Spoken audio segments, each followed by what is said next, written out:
The forgotten image. This black and white photo has been dated to between late 1800s and early 1900s. It is circulated from the United Kingdom all the way to California. The subjects, unknown. The original photographer, unknown. It eventually came to be known as the forgotten image, because the person who looks into the image forgets. What do they forget? They forget one random thing about their lives. It could be something minor, like where they left their keys, but it could just as easily be something as major as the name of their sibling. The point is, the memory is gone. In those cases, they can form new memories, find out where their keys are, or relearn their sibling's name, but the original memory itself is gone. The effect is cumulative as well. Each time the photo is looked at, a memory is taken. Copies of the image do not work, so the first thought is to destroy the photo, which has proven to be impossible. The forgotten image can't be permanently torn, burned, melted, frozen, or even painted over. It will always reassemble or regrow, returning itself to perfect condition. After any damage, the next person to look into the photo will lose a major, important memory.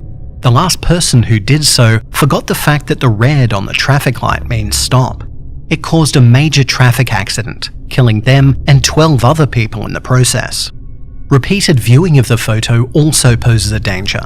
Not only will the photo keep deleting memories, the person will start remembering new ones. Memories of a time period in the 1800s about one of the subjects of the photo.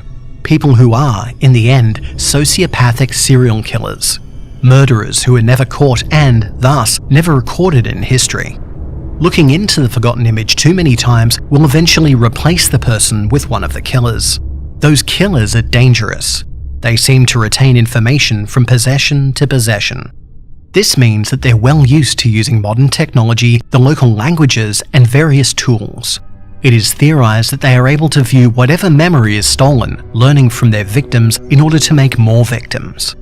So that means that the killers of the forgotten image become harder to catch with every iteration. It is never just one killer either, because whoever comes out, either the man or the woman, their goal is always the same: to revive their partner. It is one of the few things they will always try to do, and one of the few predictable things about them. They do this usually by kidnapping someone and forcing them to look into the photo over and over again until their partner is completely back in a new body. There seems to be a preference for features that match those of the photo, but when in a hurry they'll use any ethnicity or gender. After revival is complete, they go on a massive wave of killings. With most serial killers, there tends to be a pattern, with preferred targets, with favourite weapons to use, things that can be used to track them down and eventually capture them. With the killers of the forgotten image, that isn't the case. There is no standard methodology or pattern to track. They tend to be spree killers, often going after targets of opportunity, using whatever weapon happens to be nearby. They don't even have to like or dislike their victim. That tends to be the only repeatable thing, that they choose their targets seemingly at random. So that means the killer will use any and every method of killing available to them, including use of the forgotten image, as it doesn't lose its power just because both killers have been freed. What does seem to stop is the formation of new killers, which is a relief, as 2 is more than enough. There are many cases of them using the image in a controlled, calculating manner to make their victims lose vital memories, such as the name of a loved one who the killers just murdered. Their use of the image tends toward the sadistic, taking more and more from their captives until there's nothing left, cruelly reminding them of the things that they have just lost and can't ever get back. It is also theorized that the 2 are able to draw from the memories that have been stolen, either when they are trapped inside the image or when they are free. The agency has adopted a shoot-to-kill policy when encountering the killers of the forgotten image. There is no coming back for the ones who have lost their bodies. Capturing them has been attempted in the past with a view to deprogramming the personas who took them over. It failed every time. The killer's memories and personalities are too deeply rooted by that point. Recovery is impossible at this time with our current technology. It is an act of mercy to free the bodies from its new, depraved owner.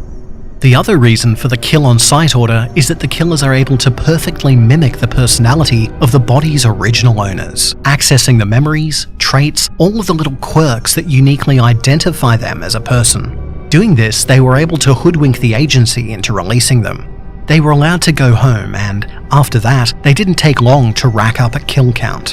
When agents were sent after them, they were able to injure one of the killers severely. Left trapped and with no means of escape, the other ended her own life with a bullet between the eyes.